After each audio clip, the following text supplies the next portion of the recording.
Hi hello అందరికీ నమస్కారం. Welcome to my channel. It's me Pragathi Shankar.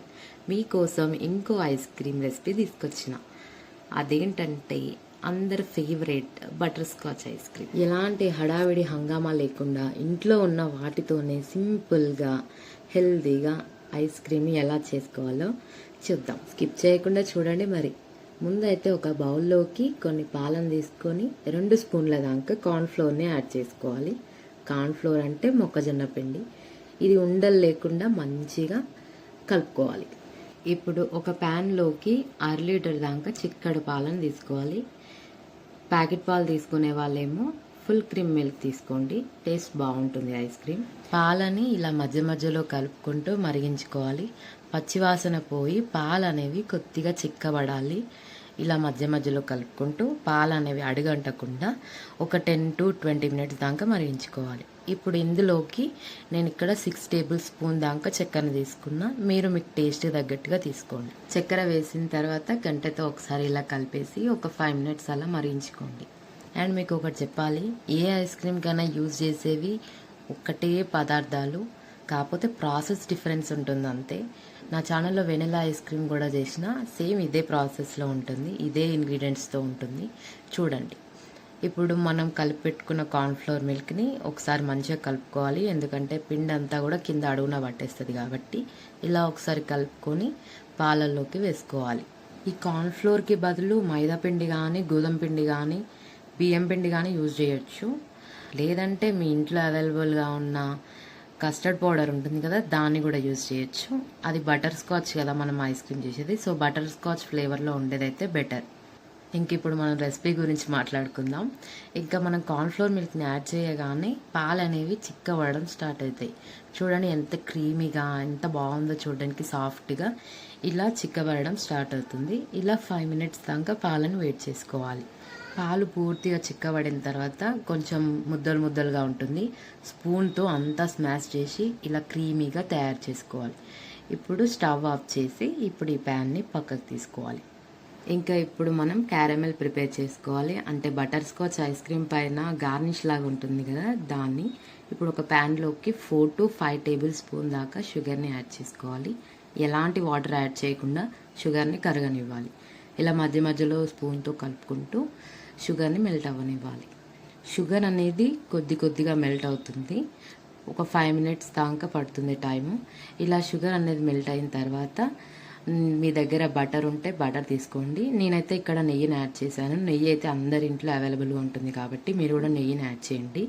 ఇలా కొద్దిగా నెయ్యిని యాడ్ చేయండి. నేను కొంచెం ఎక్కువ యాడ్ చేశాను, 1 టేబుల్ స్పూన్ చాలు.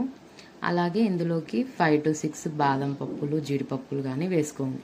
ఇప్పుడు ఒక ప్లేట్ తీసుకొని దానికి వెన్న అంతా పూసేసి ఇప్పుడు మనం తయారు చేసుకున్న క్యారమిల్ అంతా కూడా ఈ ప్లేట్ మీద పోసేయాలి. క్యారమిల్ అనేది వేడిగా ఉన్నప్పుడే ప్లేట్లోకి ట్రాన్స్ఫర్ చేయాలి, లేకుంటే ఎమ్మటే గట్టిగా అవుతుంది. ఇలా చేసుకున్న తర్వాత స్పూన్తో మంచిగా అనేసి ఒక 10 మినిట్స్ అలా పక్కన పెట్టేసేయండి. ఇది గట్టి పడుతుంది. ఇంక ఇప్పుడు మనం పాలు చల్లారిన తర్వాత ఎలా ఉన్నాయో చూద్దాం.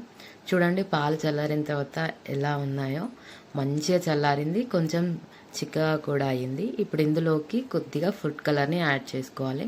నేను ఇక్కడ ఎలాంటి ఫుడ్ కలర్ యాడ్ చేస్తలేను, కొంచెం కస్టర్డ్ పౌడర్ యాడ్ చేస్తున్నా కలర్ కోసం అంతే. ఇక్కడ నేను బటర్ స్కాచ్ ఐస్ క్రీమ్ కదా చేసేది, అందుకు బటర్ స్కాచ్ ఫ్లేవర్ కొద్దిగా యాడ్ చేస్తున్నా. ఇలా అంతా కూడా ఒక 2 మినిట్స్ మంచిగా బీట్ చేయాలి. ఇలా అయిన తర్వాత ఒక బౌల్లోకి, అంటే ప్లాస్టిక్ కానీ, గ్లాస్ కానీ, స్టీల్ కానీ ఏదైనా ఒక బౌల్లోకి ట్రాన్స్ఫర్ చేసేసి ఒక మూత పెట్టేసి ఒక 2 to 3 అవర్స్ దాకా ఫ్రిడ్జ్లో ఫ్రీజ్ చేయాలి. ఇంకా ఫ్రిడ్జ్లో పెట్టేసిన ఐస్ క్రీమ్ రెడీ అయిపోయిందేమో అనుకుంటారు, కాదండి, ఇంకా ఉంది ప్రాసెస్. చూడండి, మన క్యారమిల్ అనేది మంచిగా గట్టిగా అయిపోయింది. ఇలా ఒక స్పూన్తోని ఇలా అంటే చాలు, ఎమ్మటే వచ్చేస్తుంది. ఇలా ప్లేట్ మీద కాకుండా బటర్ పేపర్ ఉంటుంది కదా, దాని మీద కూడా దీన్ని వేసుకోవచ్చు. ఇలా క్యారమిల్ అంతా కూడా చిన్న చిన్న ముక్కలుగా చేసేసి కచ్చా పచ్చగా అంటే లైట్గా దంచుకోవాలి. రోల్లో వేసి దంచుకోండి, మిక్సీ పట్టకండి. ఇప్పుడు 3 అవర్స్ తర్వాత ఇప్పుడు ఐస్ క్రీమ్ చూద్దాం ఎట్లా అయింది. కొద్దిగా చిక్కబడి కొంచెం జెల్లీ జెల్లీగా అయింది కదా, ఇలా స్పూన్తో ఒకసారి కలిపి చూడండి. ఇలా అయిన తర్వాత ఇప్పుడు దీన్ని మనం మిక్సీ జార్లోకి తీసుకోవాలి గ్రైండ్ చేయడానికి. ఇలా మిక్సీ జార్లోకి మనం ఈ ఐస్ క్రీమ్ మిక్స్ అంతా కూడా వేసుకున్న తర్వాత ఇప్పుడు ఇందులోకి పాల మీద మీగడ ఉంటుంది కదా, దాన్ని యాడ్ చేయాలి. మనం ఇక్కడ ఎలాంటి క్రీమ్స్ యాడ్ చేస్తలేం కాబట్టి ఇలా ఫ్రెష్ మీగడ అయితే టేస్ట్ బాగుంటుంది, సాఫ్ట్గా ఉంటుంది ఐస్ క్రీమ్. అలాగే ఇందాక కచ్చా పచ్చగా చేసుకున్న ఈ క్యారమెల్ పౌడర్ని కూడా వేసుకోవాలి.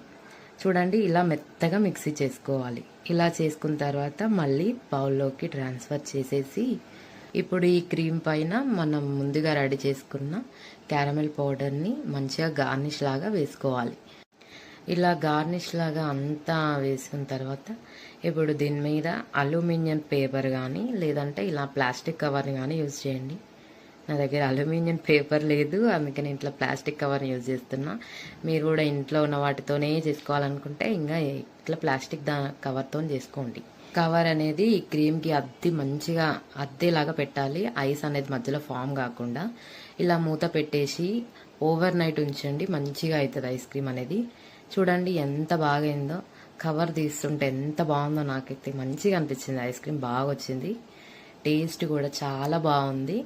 ఇంకా స్కూపీతోని సర్వ్ చేసుకోవడమే.